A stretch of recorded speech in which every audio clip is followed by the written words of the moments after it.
Hey, everybody. Welcome to another episode of Kicking It with the KTrain, where I chat with people who have helped me keep an eye on my vision. This lady has been a very, has played a pretty big role in my life, especially over the last, I would say, 4 or 5 years. But she's kind of been a mystery to many of my fans and followers. So I figured it would be a real treat to bring her on and learn a little bit more. So I am really excited to introduce everyone to Amanda Duke Boulay, who is, I would say, one of the more responsible parties for bringing me into the paratriathlon program, and you basically you kind of helped decide that I was good enough to take a chance on, to allow me space at here at the training center. So Amanda, welcome to the show, and thanks for taking the time. Thanks, Kyle. I'm excited to chat with you today. And yeah, I'm not like a mythical character. I'm a real person. So Yes, you are. Yes, you are. But let's go ahead and just dive right in. So I don't know as much of your backstory as I probably should. And so I kind of want to know, like, what's your background? I mean, like, I know you've been such a staple in the Olympic and Paralympic movement for a while, but, like, was sport a big part of your life growing up? What was your path to finding your way into the Olympic and Paralympic movement? yeah, so I played sports my whole life, mostly team sports. So I grew up playing basketball, volleyball, soccer. Soccer really became sort of like my passion. I played that all the way through college. So I Okay. played collegiate soccer at a Division II school in the RMAC conference, Adams State College. Okay. I think it's Adams State University now. hmm And so I got a scholarship to come to Colorado, grew up in Texas, hmm came to Colorado, in Alamosa, Colorado, played collegiate soccer, got my undergraduate in exercise physiology hmm and a minor in business administration. And to be honest, really wasn't sure what I wanted to do. I mean, college was all about playing sports and Right. getting a college life. So I really didn't really know what I wanted to do with my life necessarily. I thought sports was cool. Didn't have any clue. I mean, I knew about the Olympics, of course, hmm because I watch it every 4 years, had never heard of the Sure. Paralympics, didn't even know the US Olympic and Paralympic Committee was located in Colorado. Until I went to Alabama. So I got my master's in sports management from the University of Alabama, Roll hmm Tide. And we did a week long stay in Colorado Springs, and that's how I learned about the Olympic and Paralympic movement. I got to learn and meet a bunch of different influential leaders within the movement, and hmm literally in that week was like, this is what I'm destined to do. Like, I knew from that moment, like, I wanted to work in the Olympic and Paralympic space, which, Right. funny enough, I mean, Alabama sports management, I mean, every single other person in the program was focused on like collegiate athletics. Every Right. single person wanted collegiate athletics. And I was like, no, like, that's cool. I'll be a fan, but like, hmm Olympic and Paralympic is what I want to do. So I got the opportunity to be an intern hmm at the training center in Colorado hmm Springs for the 6 months leading into the Beijing 2008 games. Mm. So that was a really fun experience, but I was like, okay, I'm an intern. I need a paid position. Right. Um, USA Triathlon took a chance on me and hired me on as hmm a coordinator. Mm. So at the time, I was doing helping put on our national championships, and then also helping our amateur Team USA athletes travel across the world to different multi-sport world championships. So hmm I got to meet a bunch of awesome paratriathletes because they hmm were competing at like duathlon world championships, long hmm course triathlon world championships. This was all before like high performance Paralympic triathlon. Right. And so in 2010, our CEO at the time said, hey, is anyone interested in like helping out the para athletes? And I'm like, well, I've met a bunch of them. Like, that sounds really cool. hmm So I raised my hand. I was like, I'd love to help them out. Like, what do we need to do? Yeah. And, by the end of 2010, it was decided that, para triathlon would be included in the Rio Games. Right. So then it just morphed into creating a high performance program, creating a national team, a formal national team, Mm-hmm. and then really figuring out, okay, how are we going to take athletes and turn them into amazing world-class paratriathletes to win medals in Rio. So that's sort of how I got into the Olympic and Paralympic space, and then even the paratriathlon space. Wow. Yeah. I knew that you were passionate about soccer. I knew that you were, you always were, screaming roll tide, anytime. So like, I knew that, but I didn't realize that, it was, I didn't realize that was your path. And it was just one of those crazy, right place, right time. And I love that. That's awesome. So like, I mean, 2010, they decide that, triathlon is going to be in the, paratriathlon is going to be in Rio. And what are, how did you go about, because, you basically, I know it wasn't single-handed, but you really played a big role in building the paratriathlon program. And like, I would say that the US is probably the most, we're tooting our own horn, but we're probably the most successful paratriathlon program in the world, at least, at the games level and on the world stage. How did you start building it, honestly? It's a great question. So literally we had no idea what we were doing, right? Mm-hmm. One of the cool things I think about us is we had our able-bodied program. Our Olympic program was going on, right? Like they had their inclusion in 2000 in Sydney. Mm-hmm. So I could look to see, okay, what is our, Olympic team doing that I thought could be impactful for what we want to do and what our mission and objectives are. But to be honest, I mean, I think I'm a very collaborative person. I have no ego whatsoever. So I just started picking up the phone. I started having coffee meetings and picking up the phone and talking to anybody and everybody from the Paralympic world. So figuring out how they set up their programs, why they do what they do, and just trying to learn best practices from all the different sports that are out there who have done it before. Like no need to reinvent the wheel necessarily. Sure. If we can see what successes and pitfalls other sports have had. And I would say, looking at what our Olympic triathlon team was doing, and then also the USOPC. I mean, I think they were very instrumental in helping us get going and, providing very critical funding to help us get going. I think that might have been one of the hardest things for USA Triathlon to swallow, was the fact that we were going to have to spend a lot of money. Like we weren't putting any money into our, para triathletes. And all of a sudden, in 6 years' time, we were going to have to be putting, lots and lots of dollars together to help our team win medals. So I would say just, chatting with a lot of other sports and, learning how others did it, and then figuring out what's applicable to what we're doing. And then also finding collaborative partners. So, figuring out where, who are the coaches that are doing it well on the able-bodied side and have an interest in, doing this on the paratriathlon side. So I think that was another big key to our success, was finding a few coaches who were just as passionate about building the program as I was. And so, without those coaches like Mark Sortino, Christine Palmquist, Wesley Johnson, I mean, those were some of those three beginning coaches that really started with us, especially Mark Sortino, starting with us from that very first camp, and just being as passionate about wanting to make the program successful. That is awesome. And so like, I think it was like 2013 or 2014, they finally came out with all the, the actual qualification processes and how, Rio would go.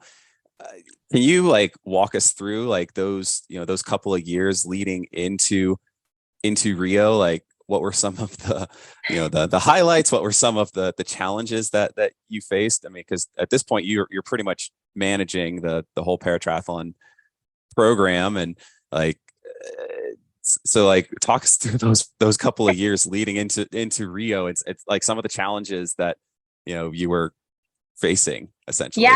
Yeah. Yeah. So in 2014 is really when World Triathlon came out with structured criteria. So prior to 2014, they hosted one single race, the World Championships every year. Right. And there was no qualification up until 2014. So any athlete could go. So I want to say 2013 World Championships in London, we probably had almost 50 US paratriathletes who went and Holy competed cow. in that event. Yep. And back then, everybody got a handler except for the visually impaired. So every single athlete, whether they, were an amputee or, maybe they were missing their arm, they got a Mhm. handler. Oh, And that wow. like everybody wanted a handler because it gave you that little bit of competitive advantage. And so Sure. I think that was a really big struggle for us. Starting out was trying to get handlers for everybody, and that quickly Mhm. went away. I mean, Right. I would say we might have gone back into 2014 with everybody needing a handler, but you can imagine for London, when you have 50 athletes, some people travel with someone who could be their handler, but other than that, I'm going to the age group team, US team, saying, hey, I need 40 volunteers Yeah. to Oh be my handlers and let gosh. me train you how to do this. So Yeah. that was a crazy few years before it really turned elite. But I Right. think one of our biggest challenges, and I think our team embraced it really well, and I think Mhm. the culture of our team really has set us apart in the world, is just this Yes. elite mindset that where it's a professional mindset that we really tried to instill from the moment we hit 2014. Right. Putting that objective criteria together of how you make it on the national team. And it's not because you're friends with us. It's not because, oh, great, you showed up to a race and you finished, bottom half of the group. Like putting actual metrics in place that were a little bit challenging, but also prove that you were competitive. I think, and I think that mindset of being a professional athlete and living that life every day, I think Yep. I really feel like that was a big thing for us. Yeah. Um, and I think it really helped the athletes and the coaches just frame a performance team. And I know that performance team could include sports psychologists, Yep. nutritionists, Yep. physiologists. I mean, we didn't have many of those things leading into Rio. But I Right. think one of the game changers for us leading into Rio for our national team was a psychologist. So we Okay. brought in a sports psychologist that was super integrated into our team. And, she held individual sessions with the Mhm. athletes and was just in constant communication. She held group sessions for group mindfulness and really just framed athletes' minds to be calm and cool and, understand how to handle the pressure and, the pitfalls that come with racing. So, yeah, I think that was one of the things too that really helped us set us apart for that Rio team. And then the other piece that I think is really interesting, and I don't think I noticed it at the time, but looking Mhm. back to pre-Rio, I actually think travel. So Yeah. very few races in the road to Rio were in the US or North America. We were Yeah. constantly traveling to Oceania and Europe Yep. and faraway places. And so we got used to traveling. So we knew how to travel. We were good at making sure we had our snacks, making sure we Yep. had probiotics, making sure we Yep. had melatonin, staying in nice places that we could guarantee we get rest. I mean, all I know you're laughing about that. I just feel like all of those little intangibles about traveling to race actually Mhm. really helped us in Rio because a lot of people, a lot of those countries, especially the European countries, they never traveled. They didn't Right. have to get used to new time zones and how that might affect them in their training and racing. Right. Yeah. So I was actually going to ask what like everyone is always so jealous of the US team because we stay in nice places. Like I mean when What's I you when want I to stay find at the when Ritz Carlton? We never no did a Ritz Carlton. Let's set yeah the record straight. but like compared to like I mean you hear some horror stories about triathletes on a shoestring budget trying to like living in like cockroach infested places like no like we like you set a precedent of look we are going to stay in nice places and we're going to try and set our athletes up for the best possible experience where like when like yeah so I mean so that started like kind of right before you said right before Rio uh, you know tell like was that always like was that just because you didn't want to, I joke about this, like, did you just not want to, you were like, I'm staying at these places too, so I'm going to be comfortable, or like, what was kind of like, or were you Yeah, thinking ahead a little bit? Yeah, definitely. I mean, I would say, of course, I don't want to stay in a bad place either. For sure. But I 100%. certainly would stay and have stayed in my life cockroach infested hotels. Not fun. Oh, for sure. No. But and we always have had a shoestring budget, as you know. Yeah. So stretching every penny as far as we can. But I just felt like there's such a competitive advantage from a mental and physical standpoint for the team when we're staying in a place that, like, there was no question, where are we staying? Is it going to have access to a decent bed? Is it going to have air conditioning? Yes. Am I going to feel safe in my room and have a safe space to be? So I always felt like staying in a nicer place, that's a competitive advantage for us, because for sure we had the expectation. There was never a question of having to worry about that. That was something that was, in our control, but out of your control, but in your control. Right. And so, it was definitely strategic staying at the nicer places. I also worked with I had a partner in crime here. So there was a hotel group that I worked with who did all the negotiating. So she would get fabulous rates all around the world for wherever we would go. So we would start planning in January for most of the places that we would go. And just basically beating the hotels down until they gave us like rates that fit within our budget. Wow. So we actually wound up staying in like pretty nice places, but for really good money. Yeah. Oh yeah. No, I've experienced it. So let's go ahead and jump into Rio. Your first, did you attend London at all in 2012 just to get a feel, or was Rio your first games experience? Rio was my first games experience. Yep. So talk to us about, the Rio games experience and what you witnessed in the accomplishments that, USA Triathlon threw down in Rio. Yeah. So Rio was interesting. It was obviously for most of our team and all of our staff and myself, not all of our team, but most, it was their first games experience as well.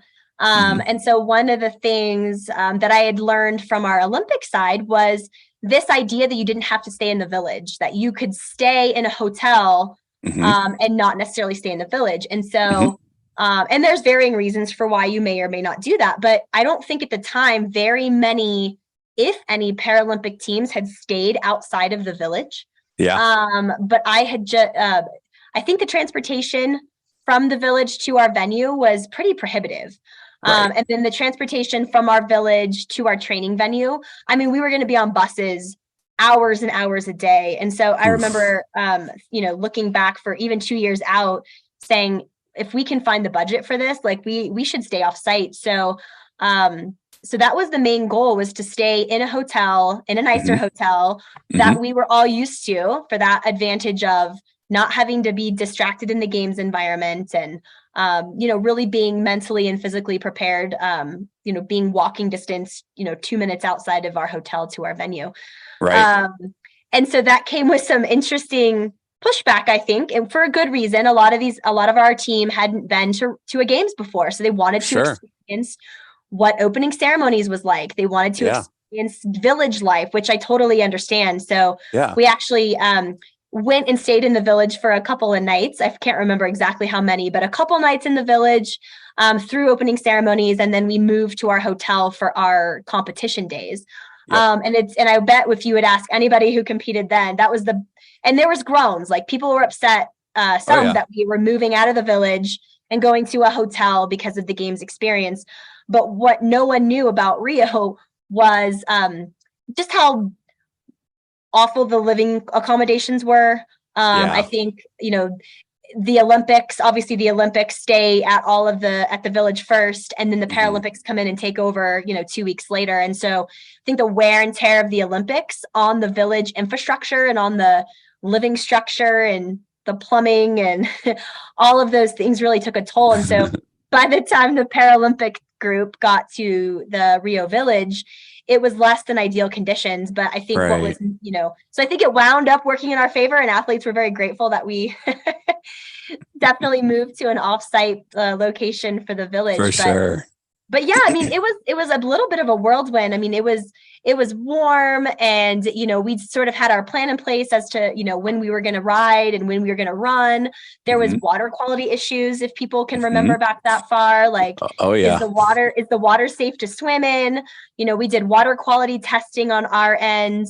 We went as far as speaking with medical providers to decide, should we be offering athletes a course of antibiotics that are approved on the WADA list, just to make sure that, like, they're not getting GI issues during the race. Yeah. There was also Zika. Like, remember back to, like, the mosquitoes were biting you and Zika.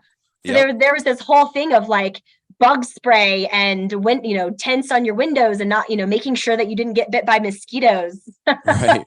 Oh my gosh. Which is like all those distraction stuff. But we really tried to do our best to, like, take the distractions out, get everyone focused. And man, it was amazing. I mean, watching Grace Norman come across that finish line in first place was, unbelievable to watch that live and watch her face and watch her family in the stands.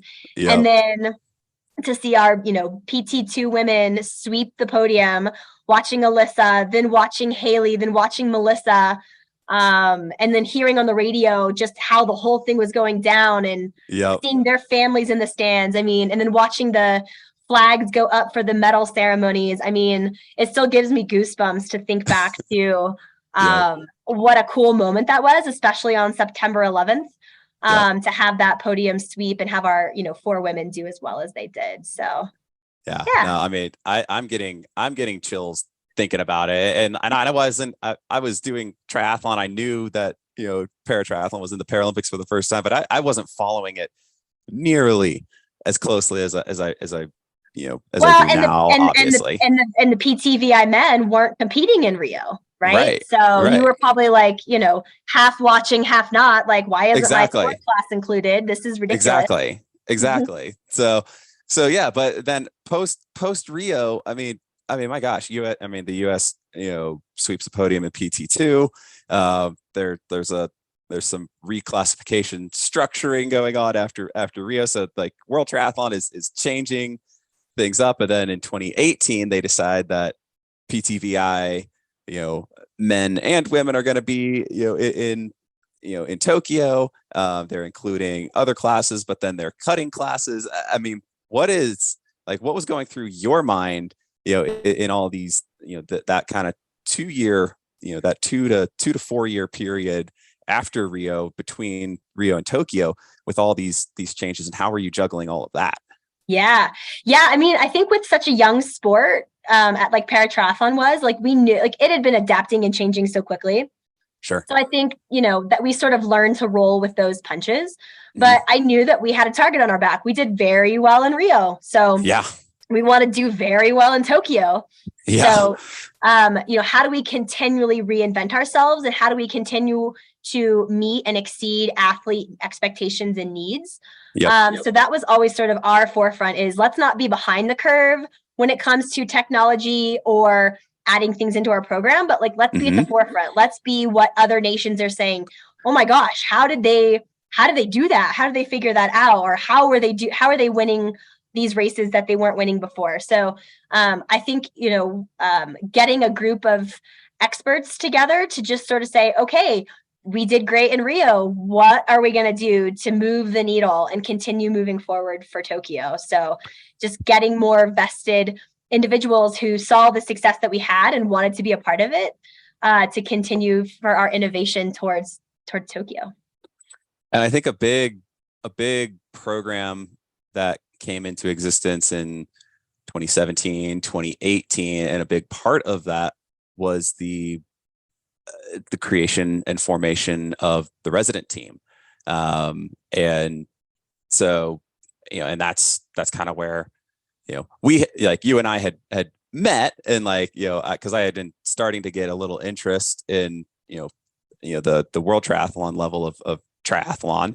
But, then the resident team and the resident program gets started, and that opened up a whole new realm of possibilities. And so what was kind of your thought process behind launching this program? Yeah. So I've been hearing from our athletes after, like, I would say right before Rio, and then definitely right after Rio, that athletes wanted daily training environments. They wanted a place that they could go and train with their peers 365 days a year. So and I'm like, I get that. Like, I look at our Paralympic triathlon team, and at the time they had different training squads. I think at the time they were like a couple of different ones stationed across the US. But it was that concept of getting together, having a coach for in-person sessions, to really help move the needle, help athletes work less, train more, and have the support of their NGB to do that, and really continue on that path towards professionalization. So I actually, collaborative as I am, spoke to other Paralympic sports that had resident programs. So like paracycling, paraswimming, Paratrack and Field had one in Chula Vista, and just sort of pick their brains as to how this worked for them and what their pros and cons were to it. And I knew it was something we had to do. I think my biggest challenge was, assuming the USOPC would approve bed space at the training center and really allow us to like start our program in Colorado Springs. I was like, who's going to coach this? Yeah. All of our top coaches at the time were not in Colorado Springs. And, we didn't have necessarily a budget to be able to say, hey, one of our top coaches, leave your hometown. I can pay you enough to come and do this. And I knew that really wasn't the case. And so I was just, keeping my ears to the ground of like, who are some local Colorado Springs triathlon coaches who I felt like could be a decent fit. So I interviewed a couple. But this cat named Derek Williamson, I had actually met Derek 2012 in Austin. So he lived in Austin at the time, and I was looking for a coach for one of our up and coming athletes. And so I remember meeting Derek in a hotel lobby and discussing this athlete. And Derek at the time was coaching just elite athletes, and his wife was racing and coaching his wife, and was doing nothing in the Paralympic space. And at the time he just said he really didn't have the time to dedicate. And I thought, okay, but I really enjoyed the conversation. I really enjoyed the interaction that we had, and how he sort of operated from a coaching perspective. And one of my colleagues who is pretty connected in the endurance space locally, she said, well, Derek Williamson just moved to town not too long ago. And I'm like, wait, what? So I called Derek up, and I think we had coffee. I can't even remember. But I basically launched this concept of a resident program, and, daily coach, weekly coach sessions, and athletes who would live at the training center, and, how he couldn't quit his day job because I can't afford it, but I could pay him some small measly wage to get this going. And for some crazy reason, he said, okay, let's do it. And he's still the resident coach today. And he's, as just absolutely phenomenal. So, I mean, I can't imagine having another coach right now. Like, it's that amazing. Like, and yeah, you picked well. Well, the program wouldn't have been as successful without the right people in place, right? So without someone like Derek, who had the vision and the mission and the will and the drive and the knowledge to push that program forward, like, it wouldn't have been as successful as it was, and especially in that lead up to Tokyo. So yeah, well, and like, we know the lead up to Tokyo was, let's just say, challenging with we have a pandemic that delays the games a year, and then and then all of a sudden we have some pretty competitive athletes that are fighting for spots right down to the wire.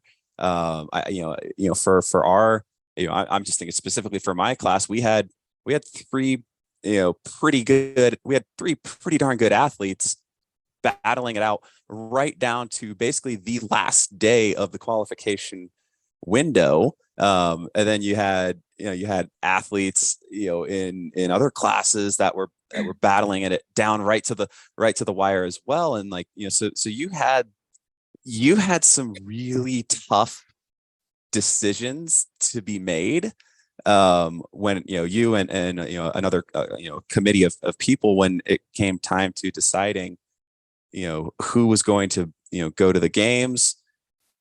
What was the thought process for you guys in picking the team? I mean, and like, how do you handle those challenging decisions?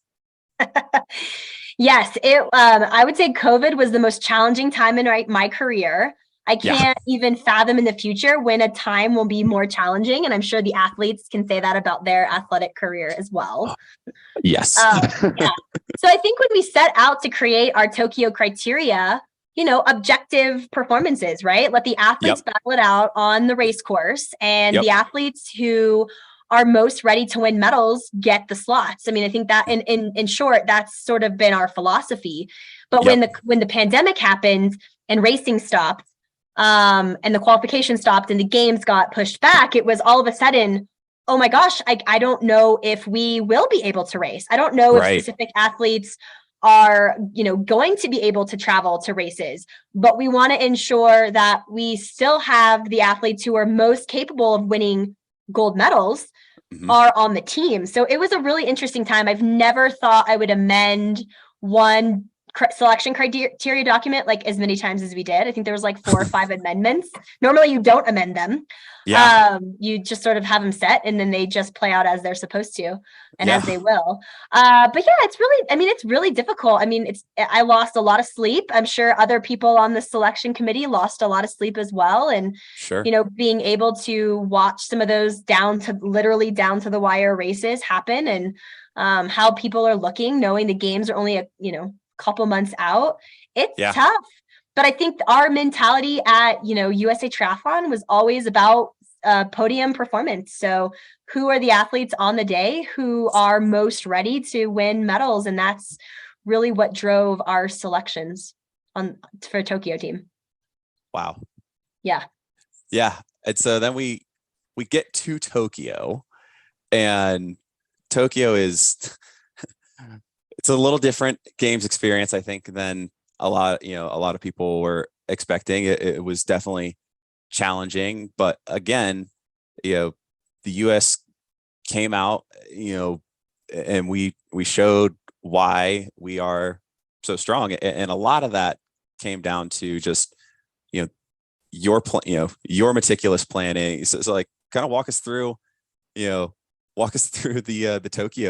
Tokyo from your perspective. Yeah, so I would say Tokyo planning started 5 years out, really. I mean, at the beginning of the quad. So right after Rio, we obviously were immediately planning for Tokyo. And I would even argue that maybe like the year of Rio, we were already starting to think about Tokyo. So you don't just start thinking about Tokyo like, oh, great. Oh, it's Paralympic year. Time to start thinking about the games.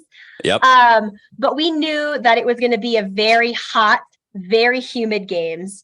And that the water was going to also be very hot, which, as you know, normally kind of cools you off and kickstarts your race. And so that was sort of it's where we sort of centered ourselves around as early as 2018 is when we met Carwin. So Carwin Sharp was a senior exercise physiologist at the US Olympic Committee. And he is an endurance athlete and a triathlete coach. So he understood what we were trying to accomplish. And I think between all the coaches, Carwin and myself, just coming up with individualized plans and the dietitian team. So Sally Bauman, of course, helping with internal cooling. But how are we going to externally cool athletes? How are we going to internally cool athletes? Knowing that it's going to be 100% individualized for each athlete. So how hot does each athlete get? What works to cool them down? What does their performance look like when they're at their hottest? So yeah, I mean, I would say, as you know, there was so many sessions in the HATC, in the hot and humid HATC, Oh trialing yeah. out different things. Oh Um, yeah. so again, it took a team and really took individualized planning for each specific person. That way, when they got to the actual race day of Tokyo, like there was no like everyone knew what they were supposed to do. Everyone had charging orders and marching orders, and everything had been practiced down to a T. How your race preparation and your race performance was supposed to go. Yeah. And but this is the world we live in, and I think we have gotten really good at adapting. Um, the night before our race in Tokyo, we got thrown one of the biggest curveballs. So why don't you tell us how much sleep you actually got that night?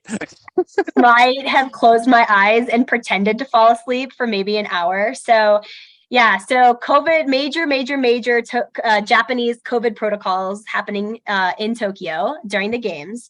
Yep. We were getting daily testing just to make sure everybody was COVID free. They were keeping very meticulous track of what flights you came in on into the country of Japan, who you were sitting next to. Yep. If anybody in your vicinity tested positive for COVID, you were flagged as a close contact. Yep. So we had our awesome, and we can maybe go back to this. We had our awesome pre-camp in Kona. Oh yeah. To Tokyo. So we all flew from Hawaii, pretty short trip from Hawaii to Japan, but there were several of us who got dinged for close contacts on our flight to Tokyo. We won't go into theories or anything like that. We were all not sitting near each other on the plane. Those of us who got dinged for being close contacts. But yeah, there was a couple of staff, a couple of key staff, and a couple of key athletes and a couple of guides who got dinged. And basically we were uprooted right as everybody was going to bed, uprooted by the organizers and said, you guys have to go to immediate COVID testing and then quarantine. So we actually got quarantined. We had to pack up all of our stuff, got quarantined to a hotel. So we were taken off site to a different hotel where we were supposed to sleep that night, leading into the games, leading into the first race day the next day. But, there's a lot of speculation of, could we race? Could we not race? We were waiting we had to get COVID tested in the morning. We had to make sure we were just negative before we could be at the venue, before athletes could participate. We couldn't necessarily be around other athletes within 6 feet of distance. And yeah, it was interesting and challenging. And I think we learned a lot about ourselves, all of us who were quarantined, and even the ones who didn't, because, you guys who weren't quarantined back in the village had to start picking up slack, right? Like some of the things that athletes and guides and staff were, tasked to do, all of a sudden someone had to do it. It couldn't be us. Yeah. Yeah. No, I remember, Andy and I wake up at 2:30, 3 o'clock in the morning, ready to go. And then we hear that, Greg's been taken away for for COVID protocol. Andy was like, yeah, I woke up at a stress level. I was just excited.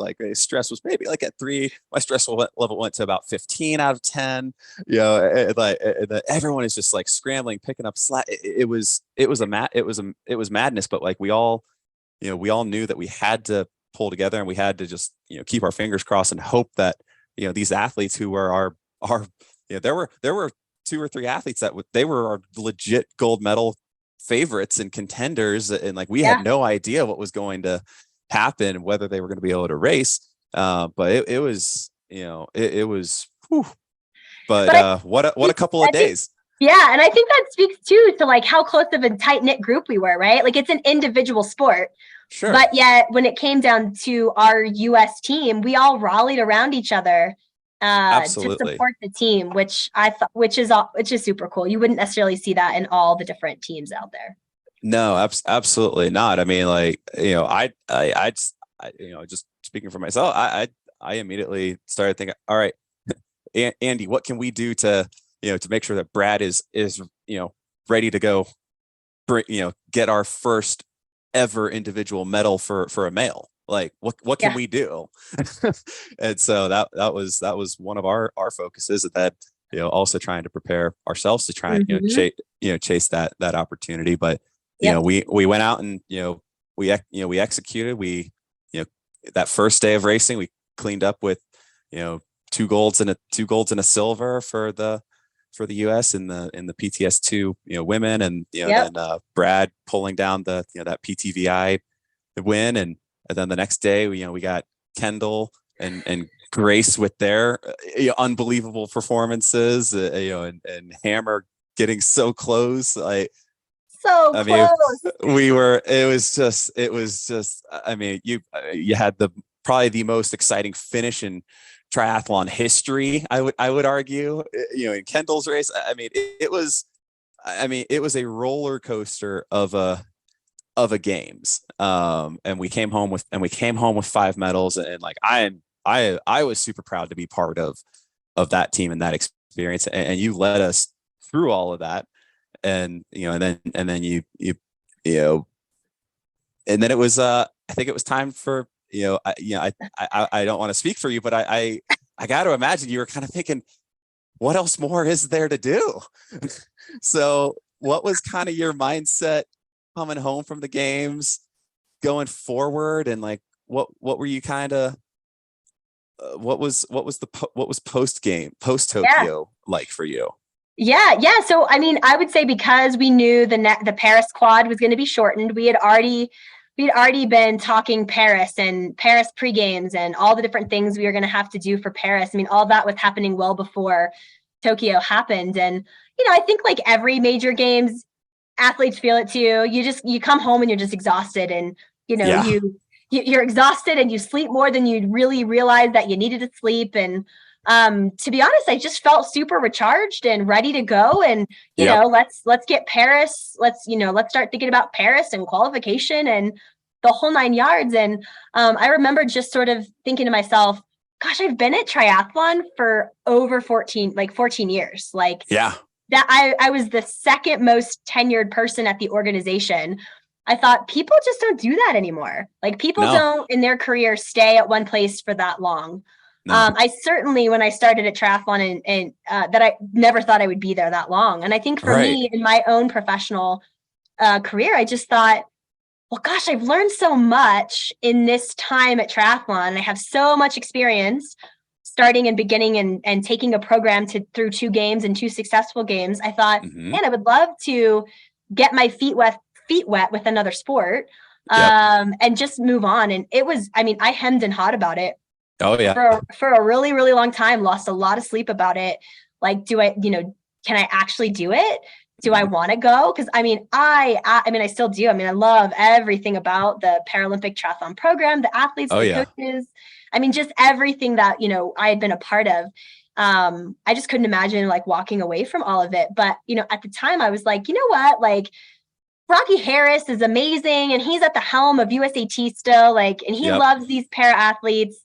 And John Farah is doing such a great job, making sure the Paralympic program is moving forward. I said, if there's ever a time where I focus on myself and not worry about the athletes, I go, it's now. I was like, so if I'm going to go and try this with another sport and another NGB, I was like, I got to go. I got to go now. I go, the program is going to continue to be awesome. I just got to go for it. And so, I left in May of 2022. And really intended to just take a break. So I took a break for the summer, and had a blast with my kids. So I have an 8-year-old and a 5-year-old little boys, and just had an awesome summer, hanging out with them. And then thought, okay, I'm already, I mean, I was bored week 1 because I'm like, oh my God, what am I doing? But then I was like, okay, I got to start like finding like the next place for me. So. Yep. And I think you landed in a place that is, pretty cool. I mean, it's at least pretty near and dear to my heart. And like, when I saw that you were brought on by the US Association of Blind Athletes, I think I immediately texted Molly Quinn and said, you could not have hired a better person for the role. So tell us what you do now. What is your role at the US Association of Blind Athletes, and what are you guys doing? Yeah. Oh, thank you so much. So yeah, I am so stoked. So I started, I've been at US Association of Blind Athletes, USABA, for almost 2.5, 3 months. Yep. And I am the sport performance director. So basically doing what I was doing with Paralympic triathlon, except now I get to do it with two Paralympic sports. So the sport of goalball and Mm-hmm. also this new sport of blind football or blind soccer. So Yep. goalball's been around since the 70s. They have a very, very long history in the Paralympics. Our Mm-hmm. US teams have historically done extremely, extremely well. So Mm-hmm. it's really cool to come into that sport and just, see how they've been doing it for the last, 40 years. So Yep. it's really fun. And then on the blind soccer side, it's new. So USABA just became the NGB of blind soccer Mm-hmm. like a year ago. So Yep. just they're having their first full season this year, having a national team, and they will compete in LA in 28. So Yep. with that home games, they get that automatic bid. So it's really cool. I feel like I get to do take all the lessons I learned building the triathlon program for USAT and help blind soccer build that in the blind soccer space, and then Yep. see how I can help the goalball groups, goalball teams, just continue that excellence that they've had for Yeah. forever. So Yeah. Well, and I think, I mean, what I'm kind of most excited about, on the goalball space is like you brought that, like, our goalball athletes they're amazing. We have a, great program, great programs, but like you took triathlon from, people doing it for fun, completing a triathlon as an accomplishment, to that elite mindset. And I'm excited to see where you take goalball and bring that ultra elite mindset to them. And then, like, I know you just got to be giddy with excitement, you being, your soccer background, you just got to be giddy about blind soccer. yeah, I know. I have a feeling I'm going to be thrown in as goalie at our first camp coming up next month, which is fine. Awesome. I will totally take that. But yeah, I mean, I think the whole thing is so exciting for me and my professional career. I mean, I absolutely miss every bit about triathlon, and Sure. I'm sure the goalball coaches are absolutely sick of me referencing triathlon. Like, I'm sorry, Keith and Jake. Like, I just keep talking about things that had worked in the triathlon space, and they're like, "Oh my gosh, we're not triathlon." But no, yeah. That's all again, right. They got used to me talking about it when I was an employee. good. So good. Okay, so then they're good. But yeah, I think it's a good group of people at USABA. I mean, the coaches and the contractors and the staff that we have is it's so exciting to be a part of this group. Like the where we're going to take goalball and blind soccer between now and LA is exciting. I am so excited, and it's time for the US to make a name in soccer finally. So we've done amazing on the women's, on the women's side, but the men's side, we've had our struggles, but now it's time for blind soccer to take center stage in LA. And so I'm pumped to see where that program goes. I'm so excited that you're there and you're still in the Olympic and Paralympic space. Like, I can definitely say we miss you over here. But fortunately it's not too difficult to get a hold of you. yeah, for sure. And just so Kyle, I mean, once your triathlon career is over, I'm going to be knocking on your door for blind soccer. So, oh gosh, you too. Let's not tell Derek about this. You too, huh? Everyone's. They were talking about that. They were trying to get me to retire after Tokyo. No, you've got a few years left to triathlon, so you can finish your triathlon. But then, all right. I'll be knocking on your door for soccer. I will. I know, and I'm waiting for the. I keep, every time my phone chimes, I'm like, oh no, it's Amanda. She's